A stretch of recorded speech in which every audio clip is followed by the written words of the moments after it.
রোববার 23 ফেব্রুয়ারি সন্ধ্যায় নাহিদ ইসলামের পদত্যাগের গুঞ্জন উঠলে রাতে তিনি সাফ জানিয়ে দেন পদত্যাগ করেননি। এর আগেও পদত্যাগের বিষয়টি গুজব বলে উড়িয়ে দেন তিনি বলেন, পত্রপত্রিকা বা মিডিয়ায় যেভাবে তথ্য আসছে আমি মনে করি যে এভাবে আসা উচিত না, কারণ আনুষ্ঠানিক কোনো সিদ্ধান্ত নেওয়ার আগে এটা প্রকাশের আগেই কোনো ধরনের অনুমানের উপর ভিত্তি করে তথ্য ছড়ানো ঠিক হচ্ছে না। এদিকে তথ্য উপদেষ্টা নাহিদ ইসলাম সন্ধ্যায় প্রধান উপদেষ্টার সঙ্গে দেখা করতে যমুনায় গিয়েছিলেন। বের হওয়ার সময় তার গাড়িতে জাতীয় পতাকা দেখা যায়নি। সে সময় তিনি গাড়িতে ছিলেন কিনা তা প্রত্যক্ষদর্শীরা নিশ্চিত করতে পারেননি।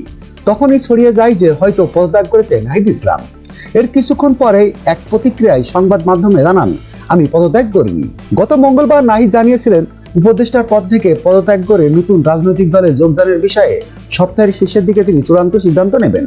তবে অন্তর্বর্তী সরকারের একটি সূত্রে জানায়, উপদেষ্টা পরিষদের সাপ্তাহিক সভায় নাহিদ ইসলাম পদত্যাগ করতে পারেন। ASBD 24 সত্য প্রকাশে প্রতিশ্রুতিবদ্ধ। চ্যানেলটি সাবস্ক্রাইব করুন।